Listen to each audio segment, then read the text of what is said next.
여러분 안녕하세요. 송영선입니다. 3월 14일 금요일 송영선TV 시작하겠습니다.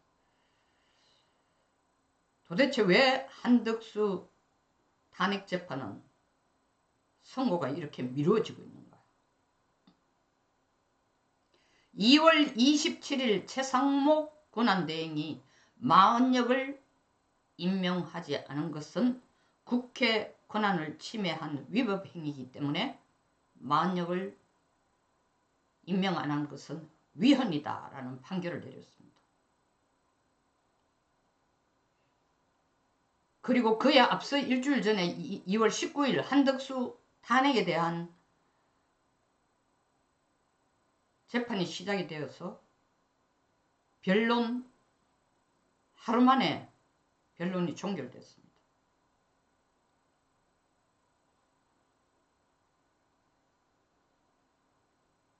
그러니까 뭐 언론이나 유튜브나 정치평론가들은 한덕수는 다음 주쯤, 다시 말하면 2월 27일을 기준으로 해서 다음 주쯤 풀려날 것이다. 다시 말하면 업무에 복귀할 수 있을 거다. 만약 임명 안 한 것이 위헌인 것은 최상목이 국회 권한을 침해한 거지 한덕수가 국회 권한을 침해한 게 아니니까 더 이상 탄핵을 인용시킬 이유도 없다. 그리고 또한 권한대행은 대통령과 똑같은 200석 이상이 되어야 되는데 우원식 국회의장 자신의 판단에 의해서 151석 이상이면 된다 해서 192석으로 한덕수를 탄핵시켰습니다. 탄핵안을 가결시켰습니다. 둘 다를 봐도 그러니까 절차적 오류와 실질적으로 탄핵을 시킨 핵심적인 이유 두 가지를 봐도 탄핵을 시킬 수 있는 탄핵 인용을 하기에 불충분한 거죠. 그래서 탄핵 기각이 거의 답이만 있다. 근데 문제는 시기인 거예요. 어떤 시기? 그러면 됐잖아. 헌재가 바로 한덕수를 3월 7일 이전에 땅땅땅 방맹이를 두드리고 통과를 시켜주면 되는데 탄핵 기각시키고 복귀시키면 되는데 왜 안 하고 있느냐? 헌법재판소의 계산 때문이에요. 무슨 계산? 법적인 계산이 아니야. 민주당 쪽 편을 들어주기 위한 계산. 다시 말하면 한덕수 카드의 효용도를 극대화시키는 방법이 뭔가?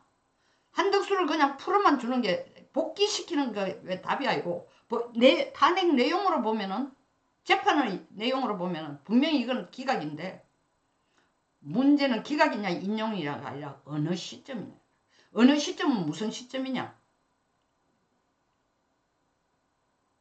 한덕수를 복귀시키는 바타제로 만역을 임명해라는 압박이에요. 근데 만역 임명권에 대해서 행사는 최상목이 해야 되는 거예요. 그러니까 풀어준다 해도 다시 말하면 한덕수를 복귀시킨다 해도 만역을 임명해야 될 권한이 만약에 그 권한이 권한대행에게 가는 권한이라면 한덕수는 만역을 임명을 할지 말지를 본인이 결정을 해야 됩니다. 근데 아이러니컬하게 그 권한대행에게 최상목에게 내린 위헌결정이 아니고 권한대행에게 내린 위헌결정이라고 본다면 여기에 아이러니가 생기는 게 그렇다면 최상목이 임명한 조한창과 정재수는 한덕수가 임명한 재판관이 아니니까 헌법재판관이 아니다. 난 내가 임명한 적이 없어. 그들 재판관 자격이 떨어집니다. 더 이상 재판관이 아니에요. 그러면 헌법재판소가 만약 임명하라고 한덕수를 풀어줬는데 도리어 한덕수가 권한대행 자리로 복귀를 하고 나니까 조한장 정재선이 재판관이 아니다. 헌법재판소의 재판관은 6명이 되는 꼴이 되는 겁니다. 그러면 어떻게 돼요? 대통령 재판이 안 되는 겁니다. 탄핵 심판이 안 되는 거예요. 그런 자가당착적인 문제에 지금 헌법재판소가 지금 당차가 가둬져 있는 거예요. 머리를 너무 굴리다가 민주당에 이득이 되는 쪽으로 해준다 하다가. 그런데 만약 카드는 최상목 권한대행이 들어와서 두 사람만 임명하고 만약은 임명하지 않으니까 그때 민주당이 막 몰아붙였다가 한동안 잠잠했어요. 잠잠한 기간 동안의 특징은 뭐냐? 시중에 도는 소문이 윤석열 대통령이 8대0으로 탄핵이 인용될 것이다 라는 소문들이 더 압도적일 때예요. 그러니까 민주당은 상당히 느긋한 분위기였으니까 꼭 만약을 안 데리고 와도 우리는 무조건 8대0으로 인용받을 수 있으니까 대통령 파면시키는 건 간단해 라고 생각한 거예요. 근데 지금 분위기가 대통령, 특히 지기현 부장판사가 대통령을 석방하는 결정을 3월 7일 내리고부터 분위기가 확 바뀌기 시작합니다. 윤 대통령 쪽에 상당히 유리한 쪽으로 돼갑니다. 그러니까 민주당이 이 카드 저 카드 다 써보다가 안 되니까 다시 가장 큰 카드는 만역뿐이다. 다시 만역을 헌법재판소의 재판관으로 임명해달라고 몰아붙여야 되겠다. 그러니까 최상목에게 박찬대도 목을 조고 김용민도 목을 조고 우원식은 국회의장으로 당적이 없는 사람이에요. 중립을 지켜야 돼요.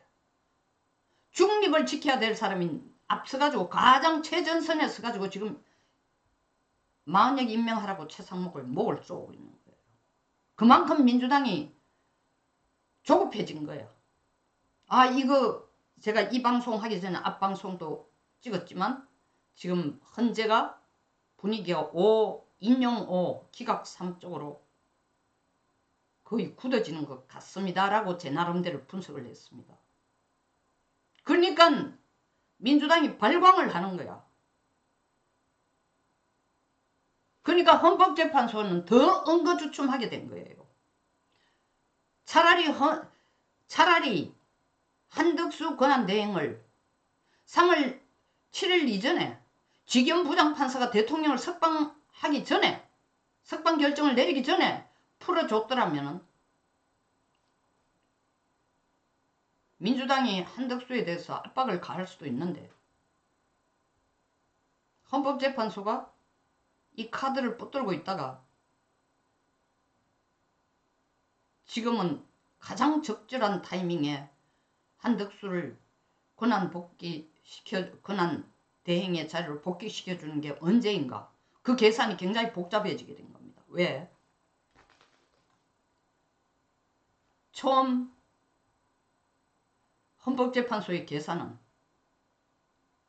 이건 우리가 논리적인 추론 내지는 저만의 내피셜이 아니라 상당히 많은 탄핵 인용 쪽으로 갈 것이다. 대통령 8대0 탄핵 인용 쪽으로 갈 것이다 라고 보는 시각들에게서 대표적으로 나온 논리가 뭐냐. 최재해, 이창수, 한덕수 다 풀어주고 탄핵 기각시켜주고 대통령만 8대0으로 파면시킬 거다라는 맞바꾸기 작전을 할 것이다 라고 헌법재판소가 그런 판단을 하고 지금 있지 않나 라고 생각을 했는데 그게 3월 7일이라는 날짜 지기현 부장판사가 대통령 석방 결정을 하고 난 뒤에 여론이 확 바뀌기 시작합니다. 정권 승계가 정권 교체와 거의 맞먹는 수준으로까지 오게 되었습니다. 이런 상황에서 대통령 탄핵 인용이 쉽지 않죠. 8대0으로. 그러니까 인용 안 하려고 하니까 민주당은 어떤 식으로라든지 인용으로 끌고 가야 되니까 그러려면 만역을 임명을 해야 최소한 6대3이라도 될 수 있다 생각해서 지금 만역을 임명하라고 압박을 가하고 있으니 한덕수 권한대행에 대한 처음 그 몸값을 극대화시켜서 그걸 민주당의 이익이 되도록 해주려고 하던 계산도 지금 헝클어져 버린 거예요. 그리고 저는 개인적으로 그렇게 생각했어요. 한덕수 복귀가 대통령 복귀보다도 먼저 앞선다는 게 결코 대통령에게 도움이 안 된다. 사람들은 그냥 한덕수라도 빨리 돌아오면 좋겠다 하는데 저는 그렇게 생각하지 않았습니다. 무조건 대통령 복귀가 먼저 돼야 된다.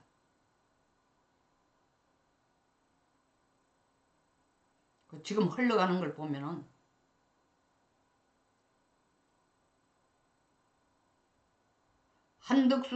한덕수에 대한 탄핵기각 선고를 늦추다가 만역을 끌어들여 주려고 민주당에 선물하려고 하다가 늦추다가 도리어 타이밍을 놓친 겁니다. 그러니까 어정쩡한 거예요. 지금 한덕수 권한대행에 대한 탄핵기각을 언제 해야 될까? 대통령과 같은 때 해야 될까? 대통령보다 하루 이틀 먼저 해야 될까? 하루 이틀 먼저 한다라는 건 뭐 사실은 그때는 이미 만역 임명과는 거리가 멀죠. 그러니까 헌재가 처음 계산했던 거하고 거리가 멉니다. 아니면 대통령 탄핵을 선고하고 난 뒤에 한덕수를 해줄까? 탄핵을 먼저 선고하려고 하니까 대통령을 탄핵을 인용하는 건 지금 분위기가 어려워지니까 대통령도 살려주고 한덕수도 살려줄까? 이 제 혼자 하는 고민이 아니라 헌재가 이런 복잡다단한 그 스스로 만든 문제들이에요. 여기에 갇혀서 한덕수 탄핵 재판이 엉거주춤하면서 시간을 이렇게 선고 날짜가 계속 하염없이 미뤄지고 있는 겁니다. 저 개인적인 분석으로는 미뤄지는 게 별로 아쉬울 게 없습니다. 무조건 대통령 탄핵 기각 선고가 최우선시 돼야 되니까. 어쨌든 제가 2월 28일 유튜브를 찍을 때 한덕수 탄핵 기각이 빠른 시일 내에는 이루어지지 않을 것이다 라고 제가 분석한 이유가 헌법재판소가 한덕수를 풀어주면서 만역 임명을 압박하려고 했다라는 계산 때문이었다. 저는 수를 그렇게 읽었기 때문에 빨리 한덕수를 탄핵 기각시켜 복귀시켜주지는 않을 것이다 라고 봤다는 걸 지금 다시 설명하고 있는 것입니다. 송영선 TV였습니다. 끝까지 시청해 주셔서 감사합니다.